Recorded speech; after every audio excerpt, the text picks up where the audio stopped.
Good evening and a very warm welcome to News Edge with Faria Idris.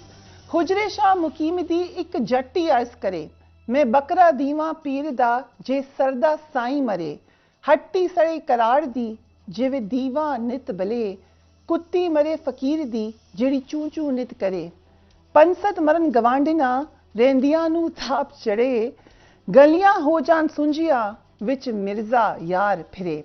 हुजरे Shah मुकीम की इस जट्टी की ख्वाहिश पूरी हुई या ना हुई, लेकिन वफाकी हुकूमत की गलियां सुंजियां करने की ख्वाहिश आज यकीनन पूरी हो गई।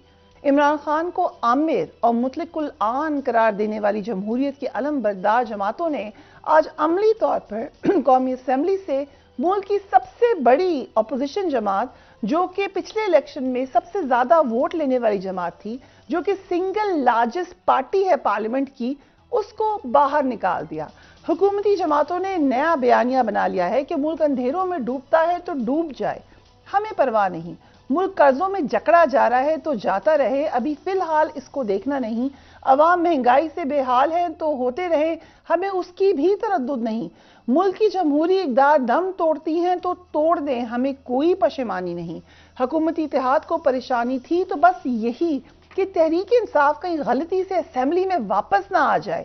आज ये वाहिद परेशानी भी दूर हुई। आज कौमी असेंबली की गलियां सुंजियां हो चुकी हैं और अब हुक्मरान वहां पर बिला खौफ व खतर घूम सकते हैं, क्योंकि अपोज करने वाला कोई नहीं, क्योंकि सवाल उठाने वाला कोई नहीं, क्योंकि इस जमहूरियत में अपोजिशन कोई नहीं। पाकिस्तान की मौजूदा सियासी सूरत हाल पर आज तहरीक इंसाफ के रहनुमा फवाद चौधरी भी फट ही पड़े। Let's watch him. Election commission और उनके मेंबरान को, उनके खानदानों को और ये जो लोग हैं इनको वार्न करते हैं कि अगर हमारे साथ ज्यादतियों का सिलसिला हुआ, ये ज्यादतियों का सिलसिला आपको वापस पे करना पड़ेगा। ये बात वाज़े तौर पे अपने पास लिख ले। मैं जुडिशरी से कहता हूँ अपना किरदार अदा करें। ये बहरान आपकी वजह से आया है। मोहसिन नकवी को हमने तो मना किया था कि आप ये काम में ना आए। पाकिस्तान में मीडिया ओनर्स को ये जो नया रवाज पड़ गया है कि मीडिया ओनर्स ने पाकिस्तान में निगरान हुकूमतें बनानी और एक ब्लैकमेलिंग ग्रुप्स क्रिएट करने हैं, ये मैं समझता हूँ बड़ा कंडेमेबल है और जर्नलिस्ट कम्युनिटी को इसको जो है वो कंडेम करना चाहिए। पाकिस्तान तहरीक इंसाफ ने आज मोहसिन नकवी को निगरान वज़ीर आला पंजाब करने पर एहतजाज भी किया। तहरीक इंसाफ का मोहसिन नकवी पर एतराज इसलिए बचा है कि चंद माह कबल फॉर्मर प्रेसिडेंट आसिफ अली जरदारी ने मोहसिन नकवी का तारुफ अपना बच्चा कहकर करवाया था। ये भी देख लीजिए। शेख रशीद साहब की स्टेटमेंट हम आपको थोड़ी देर में दिखाते हैं। हारून रशीद साहब हमारे साथ मौजूद हैं। Thank you so much Haroon sahab for being on the programme. Tehreek Insaf ने आज मोहसिन नकवी की तकर्री के खिलाफ एहतजाज किया। शेख साहब कह रहे हैं अदालत जाएंगे, पीटीआई भी मुशावरत इस हवाले से कर रही है, लेकिन क्या कामयाबी हो सकती है उनको? पहले तो देखें ना, वो नज्म में ठीक तरह से पढ़ दूं जी। आपका लहजा जो है ना वो भी जरदारी साहब और आपका पंजाबी का लहजा ठीक नहीं है। कोशिश तो करते हैं ना, फिर भी कोशिश आपने की बड़ी अच्छी और कुछ अर्सा कोशिश करते रहे तो इंशाल्लाह ठीक हो जाएगी जी। हुजरे शाह मुकीम दे एक जट्टी अर्ज करे, मैं बकरा देवा पीर दा जे सिरदा साई मरे, कुत्ती मरे फकीर दी जिड़ी चौं चौं नित करे, हट्टी सड़े कराड़ दी जिथे दीवा नित बले, पंचत मरण गवांडना बाकियां नु ताप चढ़े। ठीक है जी। गलियां होवन संजियां विच मिर्जा यार फिरे, और फिर रहा है मिर्जा। अब मिर्जा का नाम नहीं ले सकते, फिर आपका प्रोग्राम नहीं चलेगा। ठीक है, नहीं ले, नहीं बिल्कुल नहीं लेंगे। हमने ज़ियाउल-हक के दौर में और भुट्टो साहब के, याहिया खान के दौर में जर्नलिज्म किया है। और अगर आप चाहें तो इख्तिताम पर मैं तीन चार मिसरे अल्लामा इकबाल को सुनाऊंगा जो ज्यादा रिलेवेंट है। गुजारिश ये है कि ये तहैया कर रखा है फैसला करने वालों ने कि in any case Imran Khan को नाअहल करार देना है। खान साहब को ये एहसास बहुत पहले होना चाहिए था, हमेशा उन्हें देर से एहसास होता है। वो भाई जब सब लोगों ने आर्मी चीफ के एक्सटेंशन पे राजी हो गए थे, गालियां देते देते अचानक राजी हो गए उनकी एक्सटेंशन, उन्हीं को गालियां दे रहे थे, उन्हीं को एक्सटेंशन दे दी, तो बात तो वाज़ेह होनी शुरू हो गई थी और बाद में सारी तफसीलात सामने भी आई। सियासत तो वही लोग कर सकते हैं जो शक से शुरू करें, यानी बदगुमानी तो न करें, मगर जर्नलिज्म भी वही लोग कर सकते हैं। तो टारगेट ये नहीं है इकोनॉमी ठीक करनी है। अभी थोड़ी देर पहले नवाज शरीफ साहब का शहबाज शरीफ साहब का बयान था कि मैं कुर्बानी दूंगा और हुकूमत कुर्बानी देगी। आपके पैसे तो बाहर पड़े हुए डॉलर में, आप कैसे कुर्बानी देंगे? अगर डॉलर जो है उसकी प्राइस और बढ़ जाए, अल्लाह ना करे 300 रुपए हो जाए, 400 रुपए हो जाए, तो आपको तो फायदा है। वो तो एक रवायत है, पता नहीं सही है गलत है, कि मिफ्ता ने कहा आप अपने पैसे ही ले आए तो इकोनॉमी ठीक हो जाएगी। अंदाजा ये है कि 10-12 बिलियन डॉलर इनके हैं और 15 बिलियन डॉलर जो हैं वो जो जिम्मेदार लोग अंदाजे लगाते हैं वो जरदारी साहब के हैं। तो वो पैसे तो आपको, आप क्या कुर्बानी दे, कहते हैं वो हुकूमत सियासी कुर्बानी कुर्बानी की बात कर रहे हैं हारून साहब, सियासी के वो कह रहे हैं मैं अपनी सियासत कुर्बान कर नहीं देता हूं। नहीं, उन्होंने कहा, मैंने देखा है कि शराफिया पहले कुर्बानी देगी। वो कभी शराफिया ने भी कुर्बानी दी है। 40% तो एग्जेम्प्टेड है, दुकानदार भी एग्जेम्प्टेड है। दुकानदार तो कोई टैक्स नहीं देते। 3,000 रुपये कितना लगाया, 30,000 रुपये शब्बरजादी ने। उन्होंने कहा शब्बरजादी साहब घर जाइए आप, हम नहीं देंगे टैक्स। और एग्रीकल्चर जो 20 to 22% है वो भी एग्जेम्प्टेड है। तो ये क्या कुर्बानी देंगे? देखिए टारगेट एक है, इमरान खान को आउट करना है बस। बाकी इकोनॉमी का क्या है? मुमकिन है अमेरिका कशकोल में कुछ डाल दे, फिर अमेरिका चाहेगा तो IMF वो कर देगी, अप्रूव भी कर देगी, और बाकी भी हो जाएगा कुछ ना कुछ। सो खान साहब को आपने कहा कि माइनस करने का डिसाइडेड है और ये काफी पुराना डिसाइडेड है और इसमें तमाम लोग हमारे, इससे ज्यादा क्या हो सकता है? कत्ल कर ही डाला था, वो तो इत्तेफाक से बच गया, अल्लाह ने बचा लिया और अब भी अल्लाह ही बचाएगा। अल्लाह से फरियाद करें। अभी खान साहब कोई प्रेशर डालने में कामयाब हुए हैं? अब तो लगता है कि खान साहब की ऑप्शंस खत्म हो गई हैं। नहीं, उनके पास प्रेशर डालने के सिवा चारा नहीं है। मैं उनकी लैंग्वेज से इत्तेफाक बिल्कुल नहीं करता। जब ये फवाद चौधरी साहब जिस लहजे में बात कर रहे थे उससे मैं एग्री नहीं करता। ओ भाई दलील दो, दलील, धमकी मत दो। गाली और धमकी से कोई फायदा नहीं है। जो अगर कोई नतीजा निकलता है दलील से निकलता है। दलील पूरी कुव्वत से दी जा सकती है। धमकी वो देता है, गाली वो देता है। अगर एक तरफ से गोली आए तो दूसरी तरफ से दलील सुनी जाएगी? उनके सुनने की बात नहीं है, वो फैसला नहीं करेंगे। हिस्टोरिकल फोर्सेस फैसला करते हैं, माशी फोर्सेस, समाजी फोर्सेस, सियासी फोर्सेस, वो फैसला करते हैं। यानी अल्लाह ताला फैसला करता है, कवानीन कुदरत फैसला करते हैं। उनको सुनाने की क्या जरूरत है? उन्हें सुनाने की क्या जरूरत है? वो तो जनाब रिसालत माब ने फरमाया, मैं कई दफा दोहरा चुका हूं कि पिछले पैगंबरों का जो कलाम हम तक पहुंचा है उसमें से एक ये है कि बेशर्म अपनी मर्जी करे। आपने कहा इकबाल का कलाम भी सुनाएंगे आप? अगर आप कहें अभी सुना देता हूँ। जो आपने कहा कि इस सूरत हाल पर जो इस वक्त है बड़ा सादिक आता है।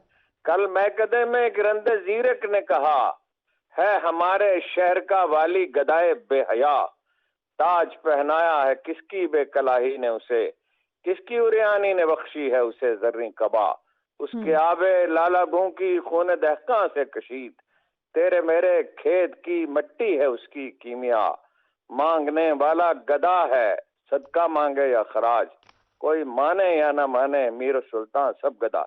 ये है शराफिया, ये है हुकूमत। सो बेसिकली अब आप ये कह रहे हैं कि खान साहब के पास और कोई ऑप्शन नहीं है सवाई कि वो जारहाना सियासत। हम साहब के पास इसके सिवा कोई ऑप्शन नहीं है। रिस्क लें, किरदार कुशी का रिस्क लें, गालियां खाएं, ट्रैफिक हादसे में मारे जाएं, जो मर्जी हो। अगर इस वक्त मेरे ख्याल में अहले इल्म बेहतर बता सकते हैं, इस वक्त पूरा सच बोलना, पूरा, किसी पार्टी के लिए नहीं, पूरा सच बोलना ही सबसे बड़ा जहाद है। बट हारून साहब इस्तीफे तो खुद खान साहब ने दिए थे कौमी असेंबली से, उस वक्त लोग कह भी रहे थे मत दें, तो अब ये तो गलती खुद की है। ये बजा है आपके पास, ये दुरुस्त है, मगर लेकिन अगर वो इस्तीफे वो मंजूरी नहीं कर रहे थे और इस पे वो वापस लेने का फैसला करते हैं तो पहले वो मंजूर नहीं करे तो अब उन्हें हक क्या है फैसले मंजूर करने का? इसका मतलब ये है कि कोई उसूल कहीं कारफरमा नहीं है। उन्होंने फैसला गलत किया ना, मगर उनका राइट था कि वो फैसला करते, गलत फैसला किया, लेकिन इनका तो राइट नहीं है ना, तो अदालत कहाँ है? ठीक ठीक, इंटरेस्टिंग। सो उस्मान डार साहब, आज आप लोगों के तमाम इस्तीफे मंजूर हो गए।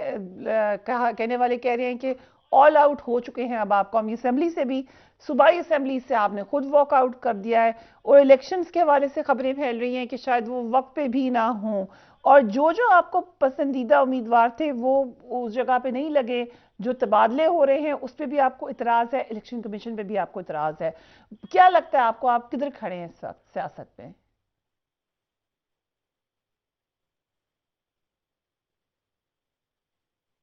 हमारे सिस्टम की गंदगी है, ये जिस तरह से मेरे लीडर इमरान खान ने बेनकाब किया, माजी में तो हम सुनते थे जी शायद ऐसा होगा या वैसा करते होंगे, या जो भी अदारों को ले लें, सियासतदानों को ले लें, जिस इस खोखली हुकूमत की बात कर रहे हैं, वोटेड सरकार की बात कर रहे हैं। देखिए 113 या 15 के करीब अब ये ज़िमनी इलेक्शन करवाएंगे, अच्छी बात है, 7 सूबों में करवाएं, हैबर पख्तूनख्वा में करवाएं, ये नहीं भी करवाएंगे। या तो 8-9 माह में इन्होंने कुछ अच्छा किया हो ना, जिसकी बेस के ऊपर ये बात कर सके, जिसकी बुनियाद पे ये बात कर सके जी हमने 9 माह में आके इमरान खान ने ये तबाही कर दी थी तो हमने 9 माह में ये दुरुस्त कर दी है। लोग यकीन भी कर लें, आप लोग यकीन कर लें, हम भी चले इंतजार कर लें। अब इमरान खान बुनियादी तौर पे समझने की जरूरत है कि गुज़िश्ता 9 माह से 9 अप्रैल से इमरान खान ने असेंबली तोड़ी अपनी। जैसे ही आपने देखा जब डिप्टी स्पीकर कासिम सूरी ने इनका तरीके में इत्मीनान को हटाया तो इमरान खान ने असेंबली तोड़ दी थी। इमरान खान तो डे 1 से इलेक्शन की तरफ जाना चाह रहा है कि 5 साल का मैंडेट, जिसको भी ये अजीम पाकिस्तानी जो आपके व्यूअर्स मुझे सुन रहे हैं, जिसको भी वोट करते हैं, नून लीग को करें, पीटीआई को करें, पीपल्स पार्टी को करें, वो आए मुआशी प्लान तैयार करे, इस मुल्क को इस्तेकाम की तरफ लेके जाए, लेकिन नहीं होने दिया। आधी रात को अदालतें खुल गई, इमरान खान को घर जाने का कह दिया। उसके बाद इमरान खान सड़कों पे तहरीक लेके लगातार बार बार बार बार तरीकी जलसे करके साबित करता रहा कि अवाम उसके साथ खड़ी है। फिर इसको कॉर्नर करने की कोशिश की गई, तो शाहाना को ले ले, फॉरेन फंडिंग को ले ले, दहशतगर्दी के मुकदमात को ले ले, शायद ही कोई इस मुल्क की ऐसी दफा या FIR हो जो इमरान खान के काट ली गई। फिर भी इमरान खान डट के खड़ा रहा और आखिरकार पाकिस्तान की 75 साल तारीख में पाकिस्तानियों कोई ऐसा शख्स, कोई ऐसा लीडर नहीं आया जिसने 2 सूबों में, पंजाब और खैबर पख्तूनख्वा में अपनी हुकूमत गिराई हो ताकि मुल्क को इस्तेकाम की तरफ लेके जाए।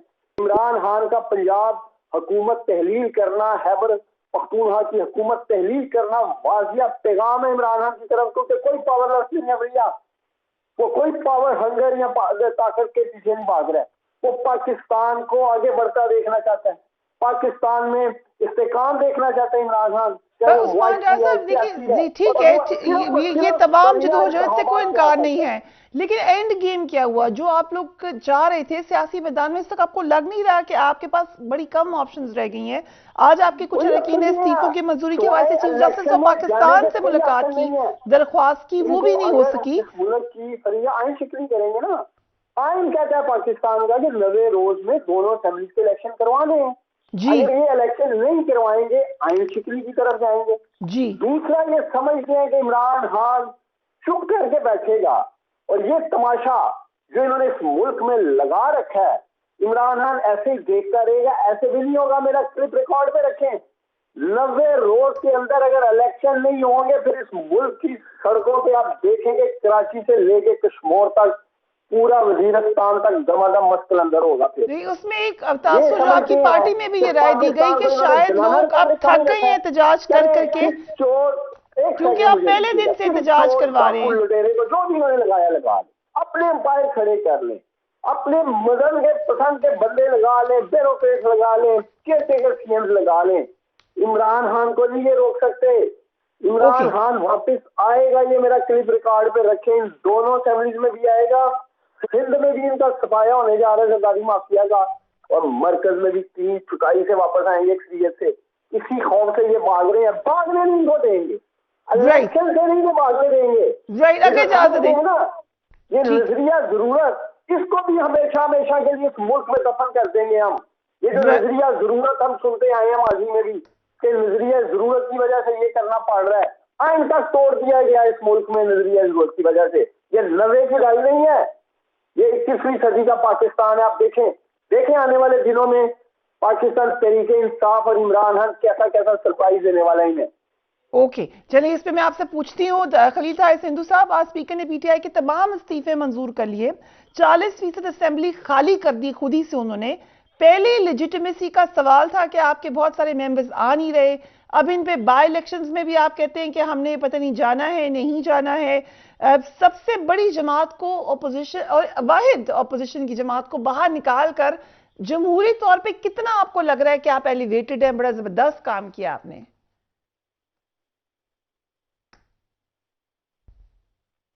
जी बहुत शुक्रिया फ्रीहा। मैं मोहतरम हारून रशीद साहब का तो कोई जो भी कुछ उन्होंने फरमाया है मेरे लिए इंतहाई काबिल एहतराम है, बहुत ज़्यादा काबिल एहतराम है, हम उनसे सीखते हैं। तो मैं उनकी जो बातें हैं वो हमेशा बड़ा बैलेंस तज्जिया करते हैं, लेकिन कुछ भी कर भी जाएं, चूंकि इन्होंने बहुत ज़्यादा इमरान खान को समझाया है लेकिन वो आज तक इनकी बात नहीं उसने समझी, और यही नतीजा होना था जो आज निकल आया है। मुझे याद है 14 अप्रैल 2022 का वो ट्वीट जो 9:35 में इमरान खान ने किया कि वेल डन कासिम सूरी, आपने सारे के सारे पीटीआई के इस्तीफे कबूल कर लिए। Right now I am sending you that tweet. तब से ये कहते थे कि हम ये कुफर की असम्बली है, हम इसमें नहीं बैठेंगे, हम ये काफर लोग हैं, हम इनके साथ असम्बली में। इमरान खान की स्पीचेस हैं, शाह महमूद कुरैशी ने कहा हम इस असम्बली पर लानत भेजते हैं, हम इस असम्बली में नहीं बैठेंगे। अब किस मुंह से, मेरी बात तो सुने फ्रीहा, मेरी प्रॉब्लम ये है कि मुझे आप 3 लोगों से बात करनी पड़ेगी ना, मेरे लिए ये मुश्किल हो जाएगा। मेरी बात सुन ले प्लीज। ये मतलब आप इनको चाहिए था, अगर अल्लाह पाक ने इनको दे दी, ये हमने हमारे गांव में आते थे जब हम जिम्मेदार। जी जी जी आप कुछ फरमा रही? नहीं, मैं आपकी बात सुन रही हूँ, बताइए। मैंने कहा हमारे गांव में आते थे वो पठान बंदूक लेके, तो अपनी बंदूक दे के ना हमें, और उससे पैसे 2-4 रुपए लेके, तो अपने गुब्बारे या फौजी थे वो मरवाते थे कि इनको मारे, फायर मारे। इनको अल्लाह ताला ने पंजाब की गवर्नमेंट दी, इनको केपी की गवर्नमेंट दी, इनको इतनी बड़ी, ये बड़ी पार्टी है, हम इसको बात को मानते हैं, इनका वोट बैंक है, लेकिन इन्होंने घर आई हुई सारी ब्लेसिंग्स उन्होंने खुद ठोकर मारी है। और इनको क्या जरूरत थी उस वक्त ये कहने की? और आज तक इनको वज़ीर साहब ने कहा, अभी अदलिया की बात हो रही थी, मोहतरम हारून रशीद साहब बात कर रहे थे, मंसूर अली शाह साहब ने कहा इनको डराने कि जाएं पार्लियामेंट में अपना रोल अदा करें। इन्होंने बार बार कहा हम इस पर लानत भेजते हैं। तो अगर एक स्पीकर ने अपना आईनी इख्तियार इस्तेमाल कर लिया 9 माह के बाद, तो इसमें क्या कबाहत है? जाए जिस भी अदालत में ये जाना चाहते हैं, अपना मुकदमा लड़े, लेकिन थोड़ी सी इंसान में शर्म होती है, थोड़ी सी हया होती है कि हमारे इस्तीफे कबूल करें, क्यों नहीं करते? स्पीकर जानबदार हो गया है। आज किस तरीके ये स्पीकर साहब के बारे में बात करते हैं जब इन्होंने कहा कि हम इस कुफर वाली असेंबली में बैठना नहीं चाहते। इसलिए मैं समझता हूं कि जो मोहतरम हारून रशीद साहब ने फरमाया था वही ठीक था। आज से नहीं, बड़े अरसे से मोहतरम हारून रशीद साहब उनको इमरान खान को बताते थे कि ये नहीं, ऐसे करना है, ऐसे। लेकिन वो मैं डार साहब को अगर हम खड़ा कर देते यहाँ पे, हम कर देते इसके लिए केयर टेकर प्राइम मिनिस्टर, अपना चीफ मिनिस्टर के लिए, तो इमरान खान ने इसको भी, इन पे भी, मोहतरम पे भी, हमारे भाई पे इतराज कर देना था। तो हर वक्त बंदे को प्रोटेस्टेंट ये मोहतरम नहीं होना चाहिए कि वो इतराज ही करता रहे। ये सियासत जो है ये डे टू डे चेंज होती है। ये बात तो ठीक नहीं है, क्योंकि निगरान वज़ीर आला के जो नाम थे उन पे इतराज पहले किया गया था, और कुछ इतराजात है, आप उनको एड्रेस कर लें। मसलन ये ऑन रिकॉर्ड नजर आ रही है विजुअल्स कि वो किस किस के साथ रहे। जी मैं टेक्निकली बताता हूं। ऑन रिकॉर्ड नजर आ रहा है आज चीमा साहब को, ऑन रिकॉर्ड सबको पता है किससे ताल्लुक है। ये तो आप तो लॉ से आपका ताल्लुक है। क्या मेरा सवाल, मैं आपसे जानना चाहती हूँ कि जिस वक्त इस कानून का मकसद ये नहीं था कि न्यूट्रल हजरात जो उनके नजर भी आए न्यूट्रल, उनके नाम दिए जाएं, क्या ये मकसद नहीं था मुशावरत का केयर टेकर के लिए?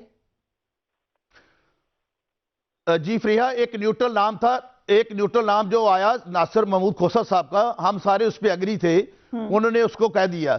लेकिन इसके बावजूद जब नवीद अकरम चीमा साहब का भी नाम आया, हमारे लिए बहुत मोहतरम है, सुखैरा साहब बहुत मोहतरम है, इसी तरह इधर से हमारी तरफ से 2 नाम आए।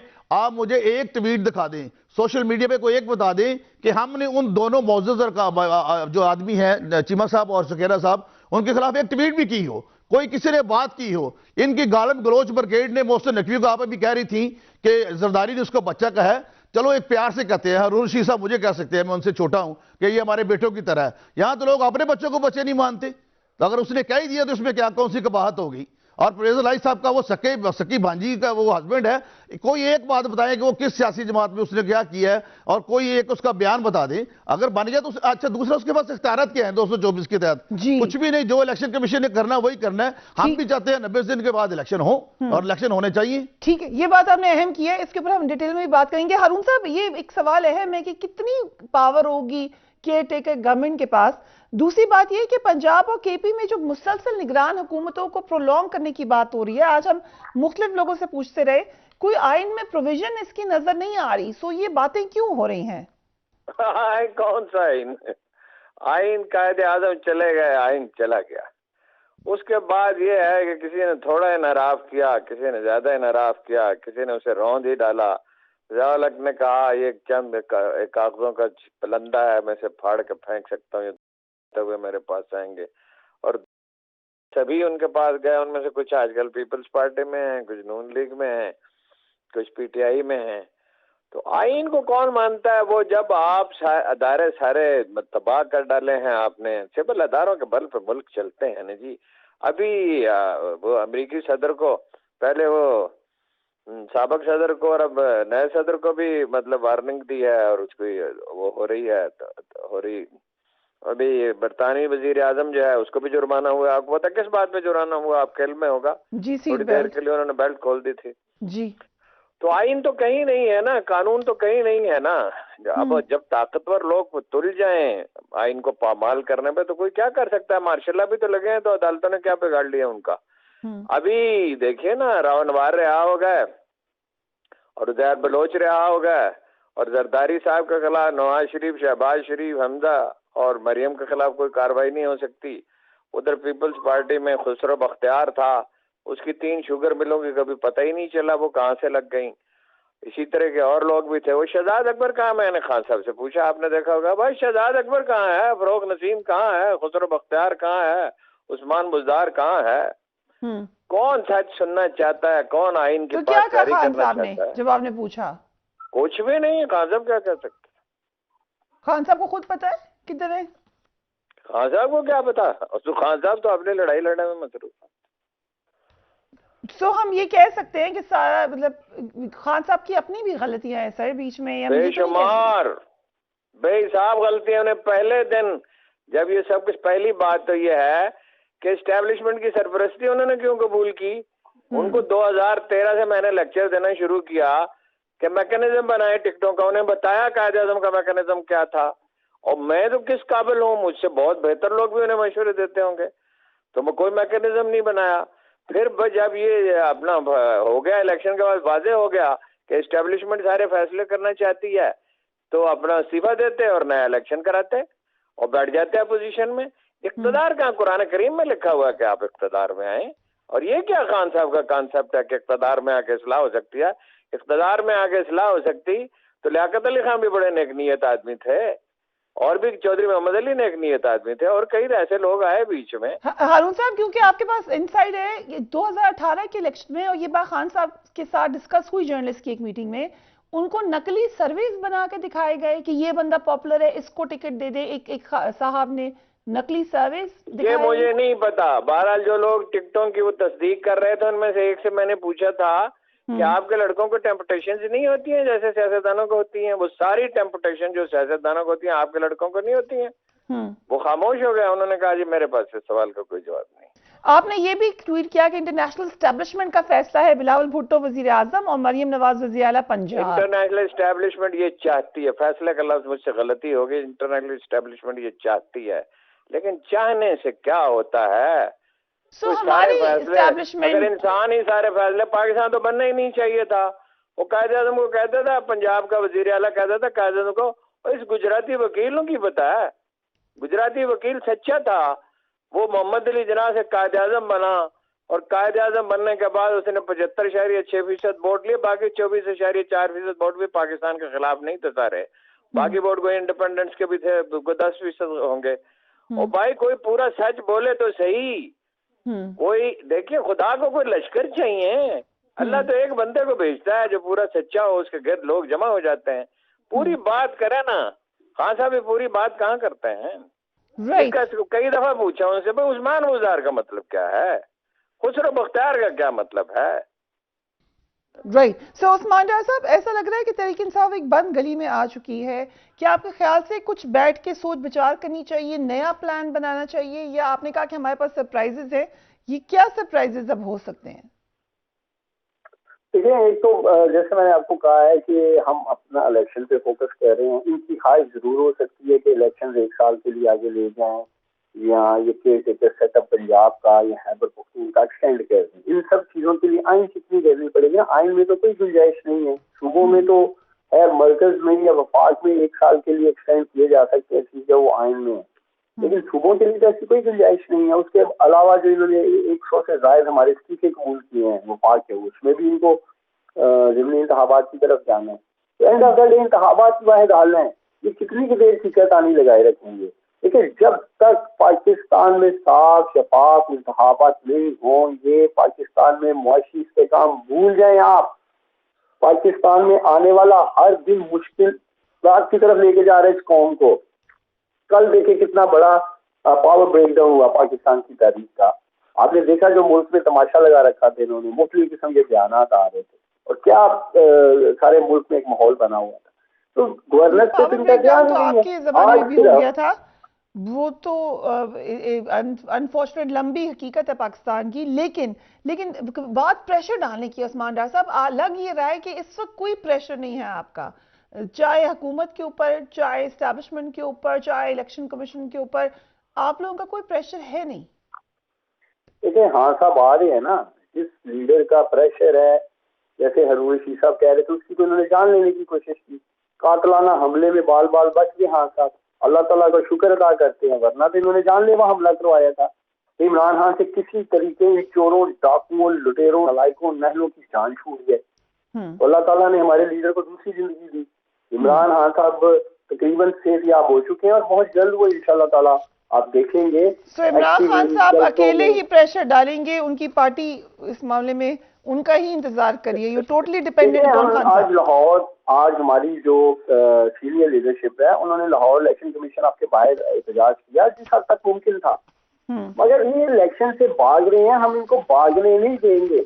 ये जितने मर्जी केयर टेकर सेटअप में अपनी मर्जी के लोग लगा लें, अपनी मर्जी के एम्पायर खड़े कर लें, फील्डिंग लगा लें, हर किसी को साथ मिला लें। अगर इजाजत है, आपने कहा इलेक्शन से भागने नहीं देंगे, हम जरा आइन के मुताबिक इलेक्शन कितने ऐसे तक मुलतवी हो सकते हैं, इस पर एक नजर डाल लेते हैं। आइन के आर्टिकल 213(1) के मुताबिक अगर कौमी या सूबाई असेंबली की मुद्दत मुकम्मल हो जाए तो इलेक्शन 60 दिन के अंदर होना लाजमी है। आइन के आर्टिकल 213 पार्ट 2 के मुताबिक अगर वक्त से पहले असेंबली तहलील कर दी जाए तो इलेक्शन 90 दिन के अंदर होना जरूरी है। आइन के आर्टिकल 2134 के मुताबिक अगर कौमी या सूबाई असेंबली की कोई नशिस्त खाली हो जाए तो इस नशिस्त पर इलेक्शन 60 दिन के अंदर होगा। आइन के आर्टिकल 2134 में यह भी लिखा है कि अगर असेंबलियों की मुद्दत मुकम्मल होने में 120 दिन या इससे कम बाकी हैं तो कोई ज़िमनी इलेक्शन नहीं होगा। 2326 के मुताबिक इमरजेंसी के नाफिज होने पर पार्लियामेंट कौमी असेंबली की मुद्दत को 1 साल तक बढ़ा सकती है। आइन के आर्टिकल 2326 में यह भी दर्ज है कि इमरजेंसी के खत्म होने के बाद कौमी असेंबली की मुद्दत में इजाफा 6 माह तक बरकरार रह सकता है। आईने पाकिस्तान को तो नजर नहीं आ रहा कोई ऐसा प्रोविजन कि आप सूबाई असेंबली की जो इलेक्शन है वो आगे ले जाए। इस पे बात करेंगे राइट आफ्टर ब्रेक।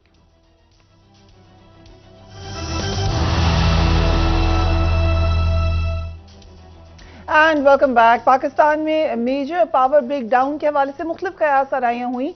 खुर्रम दस्तगीर साहब ने आज इंटरनेशनल सबोटाज की भी बात की, उन्होंने कहा इसको रद्द नहीं किया जा सकते।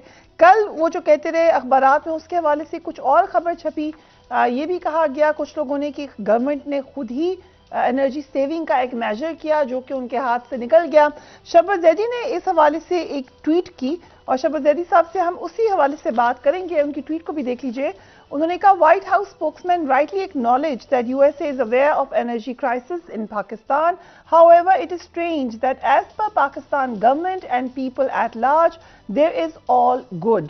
Is this a silence before the storm or impotency of decision makers? Rescue before destruction. Shahbaz Zaidi sahab, thank you so much for joining us. आपको लग रहा है कि ये मामला उससे बड़ा है जितना कि नजर आ रहा है?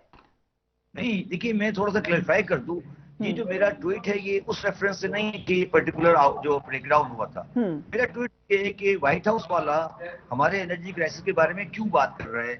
तो देखिए ना आप, उन्होंने हमारा ये क्राइसिस क्यों उठाया इस वक्त और वो उनके दिमाग में क्या चीज है, वो क्या सोच रहे हैं। देखिए हमें ये सोचना चाहिए कि एक बंदा व्हाइट हाउस में बैठकर हमारे एनर्जी क्राइसिस के बारे में बात कर रहा है, वो इस पर्टिकुलर ब्रेकडाउन की बात नहीं कर रहा हूँ मैं बात कर रहा हूँ इस इशू की जो पावर क्राइसिस का आ गया है। ठीक है, तो हमें ये देखना है और वो ये एक्चुअली वो ये कह रहे हैं, बेसिकली वो ये कह रहे हैं कि आपका पावर सेक्टर वायबल नहीं है और हम इतनी बड़ी कंट्री को इस तरीके से रन नहीं दुनिया में नहीं हो सकता। तो इसका मतलब ये है कि कोई ऐसे मामलात हैं जिस पे अभी खामोशी है। मैं ये कह रहा हूँ कि हमारे बारे में फैसले कहीं और होने जा रहे हैं, मैं ये कहने जा रहा हूँ। सो इसके साथ क्या हम जो माशी वैसे ओवरऑल मुआशी बुहरान है उसके साथ जोड़ के इसी तनाजुर में देखें कि आगे क्या होने जा रहा है? नहीं, देखिए ना, बात ये है कि हमारे लोगों ने तो कभी तक कोई पावर क्राइसिस की बात नहीं की, किसी ने नहीं कहा कि हमारे पास क्राइसिस है। वो क्यों कह रहे हैं कि पावर क्राइसिस है? मेरा सवाल ये है ना फरिया। सो पावर क्राइसिस होने जा रहा है या लगता है, ये इस तरह से लगता है? जी मैं ये कह रहा हूँ, ये मैं कह रहा हूँ। जी जी जी ठीक है। आज फॉरेक्स एक्सचेंज डीलर्स ने ओपन मार्केट में डॉलर की कीमतें फरोख्त के हवाले से जो ऐलान किया है, आपकी उस पर क्या राय है? देखिए, इसमें जो पोजीशन ये है कि मुझे जो इन्फॉर्मेशन है वो ये कि गवर्नमेंट ने ये कहा था कि ये 2 रेट वाला सिस्टम खत्म करेगा, मगर अब जो मुझे इन्फॉर्मेशन आई है वो शायद उन्होंने दोबारा बैक ट्रैक किया है और इसकी इम्प्लीमेंटेशन फिर रुक जाएगी और 2 चलते रहेंगे, क्योंकि शायद वो पॉलिटिकल लॉस को एक्सेप्ट करने को तैयार नहीं है। सही। आज आपने एक थिंक टैंक का आगाज किया है शहबाज जैदी साहब, मिफ्ता इस्माइल साहब और उनके साथ दीगर लोगों ने भी थिंक टैंक का आगाज किया। ये आपस में कनेक्टेड है या अलग अलग किसी? नहीं, हम लोग अलग अलग हैं, मगर हमारा जो ऑब्जेक्टिव है वो ये कि जो पाकिस्तान में अगर वो भी हमारे साथ कोऑर्डिनेट करना चाहें, ये मेरा जो इनिशिएटिव है ये पॉलिटिकल नहीं है। मैं समझता हूँ कि हमें बिल्कुल एक इंडिपेंडेंट इकोनॉमिक्स की स्टडी देनी चाहिए और वो हम देने जा रहे हैं और उस पर हम काम करेंगे, क्योंकि ये बहुत सारा पार्टीशन हो गया है, इसको हम सीधा करना चाहते हैं इंशाल्लाह। सो जो एक माहिरीन पर मुश्तमिल सेटअप की बातें की जा रही थी वो अभी भी हो रही हैं? नहीं, मेरी पोजीशन उसमें भी आज भी वही है। इस वक्त मुझे कोई चेंज ऑफ व्यू नहीं है इसके ऊपर, और जो चीजें जा रही हैं उसी तरफ जा रही हैं जो मैं कह रहा था, उसी तरफ जाती है। और इस वक्त आपको जो मुआशी सूरत हाल है, आपको लगता नहीं उसमें इलेक्शन का ऐलान हो जाना चाहिए? देखो, मैंने पहले भी एक बात कही थी कि हमने एक परसेप्शन डेवलप कर लिया है कि इलेक्शन हो गया तो मसाइल का हल हो जाएगा। तो मैं ये समझता हूँ कि इलेक्शन भी मसाइल का हल नहीं है। बहुत स्ट्रॉन्ग गवर्नमेंट चाहिए कि जैसे भी आ जाए that is okay for Pakistan. Right, interesting. Thank you so much Shahbaz Zaidi साहब हमें वक्त देने के लिए। आज वज़ीर आज़म शहबाज शरीफ साहब ने भी जो मुआशी बुहरान है उसके हवाले से क्या कहा, जरा देखिए। को अगर बचाना है तो उसके लिए हमें सियासत को तो कुर्बान करना होगा। मैं बतौर इस हुकूमत के अपनी सारी की सारी सियासी जो कमाई है मैं कुर्बान कर दूंगा पाकिस्तान की रियासत को बचाने के लिए। हमने अगर ये जिम्मेदारी कबूल की है तो उसको निभाने के लिए आखिरी हद तक कोशिश करना ये हमारा फर्ज है। बदकिस्मती से 75 साल में हमने जो कुछ किया आज उसका सारा नुकसानात सामने हैं। There is no point in living in the past, important is learn our experience from the past. ये हुकूमत आपके साथ है, मैं आपके साथ हूं। हम एक एक पाई बचाकर आपके कदमों में निछावर करेंगे। उस्मान डार साहब, प्राइम मिनिस्टर के बयान पे आप क्या कहेंगे? और जो अदम इस्तेकाम है, क्या आप लोग पार्लियामेंट में आ जाते, अक्टूबर में इलेक्शन पे राजी हो जाते, क्या इसमें बेहतरी नहीं आ सकती थी?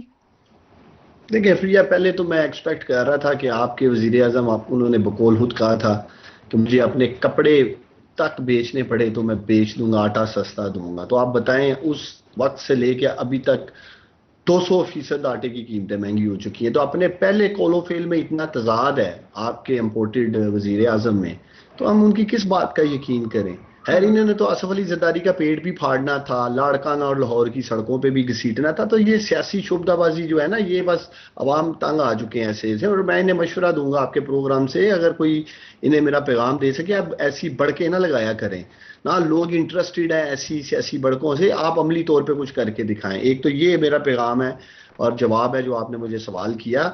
हम पार्लियामेंट से निकले थे, हमें दिली खुशी है कि स्पीकर का भी डबल फेस कौम के सामने आया। पहले कहते थे एक एक करके आए, फिर इस्तीफे कबूल करेंगे, फिर इन्होंने 12-13 इस्तीफे कबूल किए, फिर 35 किए। जब इमरान खान ने और प्रेशर दिया तो सारे इस्तीफे कबूल कर लिए। एंड ऑफ द डे हमने तो इस्तीफे दे दिए थे। बड़ी नोबल बात है। लेकिन डार साहब, ऑन लाइटर नोट एक सवाल है, अगर आप ये साबित करना चाहते हैं अगला मुझे मारना चाहता है तो मर के दिखाना जरूरी तो नहीं है, उसके लिए आपको सदबाब भी तो करना है, कुछ अपनी स्ट्रेटेजी भी तो बनानी है। अभी तक तो ये लग रहा है कि आपने बिल्कुल निशानदेही की कि ये लोग हमें खत्म करना चाहते हैं, लेकिन खत्म हो के तो नहीं दिखाना।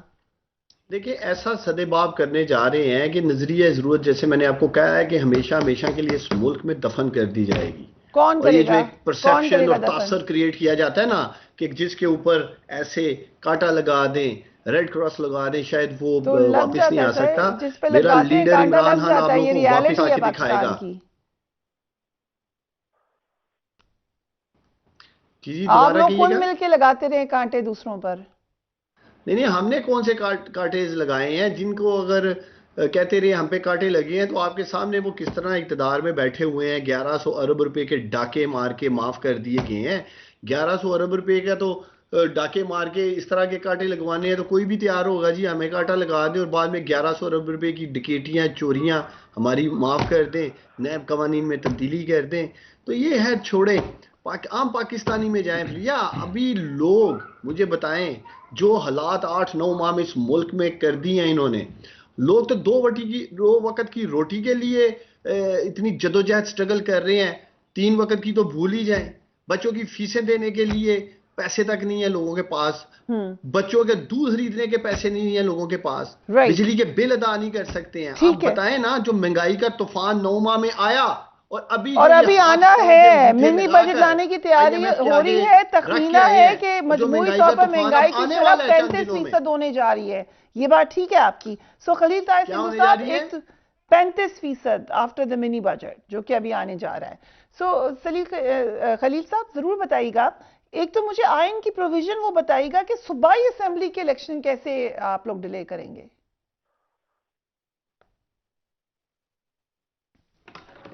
फ्रिया, सूबाई असेंबली के इलेक्शन नहीं डिले हो सकते और इनको 90 डेज में होना चाहिए, हम तो चाहते हैं। लेकिन अगर ये जाते हैं कि हम सुप्रीम कोर्ट में जाएंगे मोहसिन नकवी के खिलाफ या बाकी चीज़ों के खिलाफ, इलेक्शन कमीशन के खिलाफ, तो they will be responsible, we are not. अब देखना ये कि क्या चीज़ प्रिवेल करती है। जाना तो जाए, टाइम ये ज़ाया करेंगे। ये इलेक्शन कमीशन इज बाउंड के इलेक्शन कमीशन इज बाउंड नहीं, अगर टाइम ये लेते हैं तो 90 डेज तो पूरे करने हैं ना। तो अगर ये वक्त गुजारी जाएंगे हर एक के खिलाफ ही। आज तक किसी एक जगह पे स्टैंड लिया है इन्होंने, बरकी साहब से लेकर जो करेक्टर थे इनके अजीज थे, आज के आखिरी दिन तक, और जनरल बाजवा तक, कि आप लोगों को कहें कि आप या फलां हैं या पता नहीं किस किस अलकाब से नवाजा है इन्होंने। तो इसलिए आज एक अभी मोहतरम डार साहब फरमा रहे थे डबल चेहरा। मेरी बात सुने, अभी मोहतरम डार साहब फरमा रहे थे डबल चेहरा। आप तो, आपका तो पता नहीं कितने चेहरे छुपे हुए, कितने तहों में छुपे हुए हैं। दूसरा, महंगाई की डार साहब ने बात की है, आप जरा देखें तो सही, इनको बता दें कि कंकरेंट लिस्ट के बाद आटा जो है ये प्रोविंशियल सब्जेक्ट था और चौधरी परवेज इलाही वाज रिस्पॉन्सिबल फॉर दैट। जब 18वीं तरमीम में कंकरेंट लिस्ट जो है वो खत्म हुई, सूबों के पास इख्तियारात आए हैं। दूसरा, हम चाहते हैं 90 दिन में इलेक्शन हो, ये भी तैयारी करें, हम भी कर रहे हैं। जिसको भी अगर इनको 2/3 अक्सरियत मिलती है, दे आर वेलकम, ये करें, अपना रूल करें और ये भी महंगाई को खत्म करके दिखाएं या वट एवर जो भी। लेकिन एक बात मैं जाते जाते जरूर कहना चाहता हूं मोहतरम हारून रशीद साहब से पहले, उनकी इजाजत के साथ, कि 2018 में क्या हाल था और इनके 42 माह में क्या हाल हुआ है। और इसके अलावा 42 माह इन्हीं के पास सारा कुछ था, नैब था, सारी गवर्नमेंट थी। ये कोई एक सिंगल एविडेंस लेके आते और किसी को सजाएं करवाते, इनके अपने सारा कुछ था, हर चीज प्रोसिक्यूशन अपनी थी, सब कुछ अपना था। और अगर कोई जुर्म साबित ही नहीं होता तो फिर इंसान ने अल्टीमेटली ऑनरेबली एक्विटल ही होना था। राइट। हारून रशीद साहब, मोहसिन नकवी साहब कैसे आदमी है? मोहसिन नकवी साहब के बारे में कुछ अर्ज करने की जरूरत है? बस इतना ही अर्ज करेंगे आप? नहीं, क्या कहो मोहसिन नकवी के बारे में, क्या कहें। देखिए, इंटरनेशनल एस्टेब्लिशमेंट का एक एजेंडा है, मैंने उस पर ट्वीट भी कर दिया। वो अपना यहाँ उसके कारिंदे हैं, वो उन कारिंदों के कारिंदे हैं। Everybody knows that. भाई, नवीद अकरम चीमा पे क्या एतराज था? क्या एतराज था? किसी को कोई एतराज नहीं था। और एक स्टेज पे मुझे जरायर का कहना यह था कि वो तकरीबन फैसला हो गया, बड़े इंसाफ पसंद आदमी है और वो उनसे भी बेहतर लोग मौजूद थे। अगर फेयर इलेक्शन होंगे कराची जैसे, जिस पार्टी से लोग नफरत करते हैं उसने सबसे ज्यादा सीटें ली। अव्वल तो इनकी कोई ख्वाहिश है कि ना हो, दूसरा ये है कि उसको डिले करते चले जाएं, और अगर वो अगर मुमकिन हुआ तो अगर हो तो इलेक्शन कराची जैसे इलेक्शन हो। वो इलेक्शन अगर तो दबाव डालने में ये कामयाब रहे, वो तो डिवाइन इंटरफेरेंस भी होती है ना, कुछ भी हो सकता है। ये थोड़ी होता है कि जो ख्वाब आपने देखा जरूर पूरा हो जाए। खुदाई का ख्वाब तो कितने लोगों ने देखा। मुझे याद है, मैंने पहली दफा वो उनकी एक लालो निहार पर्चा था, मैं लाहौर गया 1970 में, पहली दफा मैंने खरीदा तो उस पर जालिब की नज्म छपी हुई थी, तुमसे पहले जो वो जो एक शख्स यहाँ तख्त नशीं था उसको भी अपने खुदा होने का इतना ही यकीन था। वो कितने खुदाई करने वाले आए और चले गए, ये भी चले जाएंगे। जमीन का रिस्क हो जाएंगे, वो कोई जरूरी तो नहीं है, लेकिन तहम्मुल चाहिए, सब्र चाहिए, सिर्फ जद्दोजहद नहीं चाहिए। सिर्फ जद्दोजहद से नहीं होता, सिर्फ शोर मचाने से। ये पीटीआई वालों का एक मसला है, ये मकबूलियत तो है इन्हीं की है, सारी पार्टियों की मिलकर भी इनसे आती है। ये मसला, ये रोते बहुत हैं, फरियाद बड़ी करते हैं। भाई जद्दो कायदे आजम ने तो कभी जिसने काफिर आजम कहा था उसको मेंशन करना पसंद नहीं किया। तो आपके ख्याल से कि उनको इतना प्रोटेस्ट नहीं करना चाहिए, तो फिर क्या करें? नहीं, प्रोटेस्ट करें, धमकी न दें, किरदार कुशी न करें। भाई ये दलील ये देते हैं कि नून लीग भी करती है। और भाई अगर मैं कोई मुझे गाली देता, मैं भी गंदी गाली दूं, तो दोनों में फर्क क्या रहा? Right, interesting. So Usman Dar sahab, इसका जवाब आप ही दे दें। आपकी गलती को खुद ही निशानदेही कर दी है हारून रशीद साहब ने। सब्र थोड़ा सा करें। देखिए, अगर आप समझते हैं कि अगले 8-9 माह मजीद पाकिस्तान को तबाह होने दें और खुद गर्जी के साथ, बेशर्मी के साथ, बेहिसी के साथ ये सब कुछ देखते रहे, तो ऐसा नहीं होगा। पाकिस्तान को बचाना है तो फिर निकलेंगे बाहर। अगर इलेक्शन नहीं होंगे 90 रोज में, पाकिस्तान की सड़कों पे पहले होगा, जो भी हालात होंगे नारकी की तरफ जाएंगे, डाकू लुटेरे जिम्मेदार होंगे। ये मेरा क्लिप आप रिकॉर्ड पे रखेंगे और ये समझते हैं कि इमरान खान चुप करके पैसे कारोबार में लगाते हैं। जी हारून रशीद साहब, मैंने सब्र से मुराद ये नहीं है, मैंने ये नहीं कहा एहतजाज न करें, बल्कि जितना एहतजाज करें उससे ज्यादा एहतजाज करें।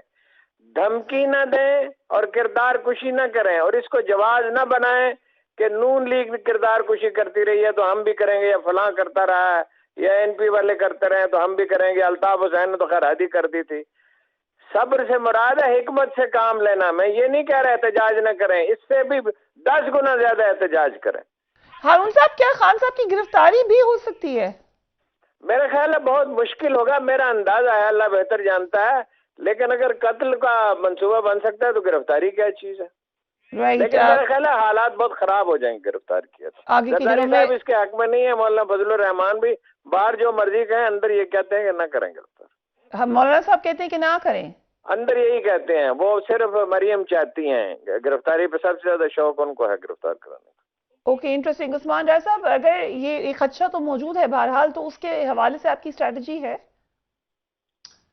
देखिए, वो हथकड़ी नहीं बनी जो मेरे लीडर को डाली जा सके। और इमरान खान ने कोई चोरा चकारी नहीं की है, लूटमार नहीं की है। इमरान खान ने कोई एवनफील्ड अपार्टमेंट, सरे महल नहीं बनाए हैं, रायमंड महल नहीं बनाए हैं। किस बना पे इमरान खान को गिरफ्तार करना? तोशा खाना की बात करते थे, रोज छाबड़ी लगा के ये आप लोगों के साथ बैठ जाते थे। जब लाहौर हाई कोर्ट में चीफ जस्टिस ने कहा सारा रिकॉर्ड ले गया, तो उनकी कांपे टांगना शुरू हो गई। वहां से तो ये भाग गए, वहां तो इन्हें शर्म नहीं आई। लाए ना, इस पे अगर मुझे इजाजत दें, तोशाखाना के रिकॉर्ड एक इंटरेस्टिंग बात आज की बात करते हैं अपनी। दोनों पीपल्स पार्टी और नून लीग के केस क्यों नहीं है? जी, मैं आपको खबर देना चाहती हूँ, मैं खबर देना चाहती हूँ। इतना बड़ा इकोनॉमिक बहरान है पाकिस्तान में, बट सिंधु साहब, आज सारा जो अहम तरीन डिस्कशन रही है कैबिनेट में, वो तोशा खाना पे ही रही है। सो प्रायोरिटीज आपकी नजर आ रही हैं इससे? जी खलील साहब। नहीं, चूंकि पीटीआई का बड़ा ये दरीना मुतालबा था कि उसको सारे को ओपन किया जाए, तो कैबिनेट में ये फैसला होगा कि हम उसको ओपन करते हैं। और मैं समझता हूं कि ये सेटिस्फेक्शन होगी सबकी, पब्लिक एट लार्ज भी। लेकिन आप लोगों ने कहा बैकवर्ड ओपन करेंगे, इनका अपना मुतालबा था, उसको पूरा कर दिया बैकवर्ड। अभी से शुरू करेंगे या माजी से शुरू करेंगे? जो कुछ भी आज तक हुआ है, जिस तरह हारून साहब फरमा रहे थे कि यहाँ पे बड़े बड़े, हारून साहब ने फरमाया था ना कि मिटे हैं नामियों के निशान कैसे कैसे। अभी मेरे भाई फरमा रहे थे डार साहब, बहुत सारे लोग आए यहाँ पे कहते कि मेरी कुर्सी बड़ी मजबूत है। ये अल्लाह ताला को पता होता है किसकी की क्या कुर्सी मजबूत है, किसकी नहीं है, क्या हथकड़ी बनी है, क्या नहीं बनी है। किसी की भी मजबूत नहीं है इस दुनिया में, कुर्सी तो सिर्फ अल्लाह की है, और तो किसी की भी मजबूत नहीं। यही मैं कहना चाह रहा हूँ, यही मैं कह रहा हूँ। मुझे मैं वही जो हारून साहब का सरमन है, वो एक तरह सरमन ही होता है हमारे लिए, तो उसमें हम सुनते सीखते हैं। हारून साहब आपसे सीख भी रहे हैं, खलील साहब। सो रैपिंग इट अप, आगे अब आगे की सियासत, इलेक्शन आपको कब नजर आ रहे हैं? अच्छा पूछ रहे हैं जी हारून साहब। बहुत मुश्किल है जी इलेक्शन, बहुत मुश्किल है ना, हालात में इलेक्शन नहीं हो सकते। इलेक्शन नहीं होंगे तो फिर क्या होगा? इंस्टेबिलिटी बढ़ेगी, इंस्टेबिलिटी बढ़ेगी, हर हाल में बढ़ेगी, दोनों तरह से बढ़ेगी। इलेक्शन हो जाएंगे तब भी बढ़ेगी, उससे पहले एक ज़ाब्ता अखलाक तय होना चाहिए, और इस तरह तय होना चाहिए कि इस्टेब्लिशमेंट उसकी गारंटी करे, तलखी कम होनी चाहिए, अगर इस तलखी में इलेक्शन होते हैं और एहतसाब का कोई ऐसा निज़ाम वज़ा नहीं किया जाता जिसमें अफराद के बजाय अदारे फैसला करें, और FIA में नैब के कवानीन में तब्दीलियाँ होनी चाहिए, FIA में और एंटी करप्शन में और पुलिस में, हर जगह पे जहाँ जहाँ एहतसाब के अदारे हैं वो अपनी जगह पर ताकतवर हों। ये वज़ीर आज़म का काम नहीं है एहतसाब करना, और न वज़ीर आला का काम है, न शहजाद अकबर जैसों का काम है। एहतसाब का एक प्रॉपर मैकेनिज्म होने चाहिए। Right, Dar साहब, you agree with that? देखिए, एग्री मैं फिर आपको कहूँगा कि हम भी क्या मासूमाना गुफ्तगू कर रहे हैं, ये सारी चीज़ें तो देखेंगे जब वक्त आएगा। फिलहाल जिस सिचुएशन में हम पड़े हैं, जिस तरह इस्तीफे दिए हैं, इलेक्शन की तरफ जाना है, और ये पाकिस्तान जिस तरफ ले जाने की कोशिश की जा रही है, हालात अच्छे नहीं होंगे। मैं तो यही एंड ऑफ द प्रोग्राम यही कहूँगा कि अगर ये समझते हैं कि हम 8-10 माह खींचातानी करके इसी तरह केयर टेकर सेटअप चला लेंगे, ये पाकिस्तान मजीद नीचे की तरफ लेके जाएंगे, ऊपर की तरफ नहीं कुछ जाने वाला। ठीक है, आपने अपना पॉइंट ऑफ व्यू दे दिया। Thank you so much gentleman for being on the programme.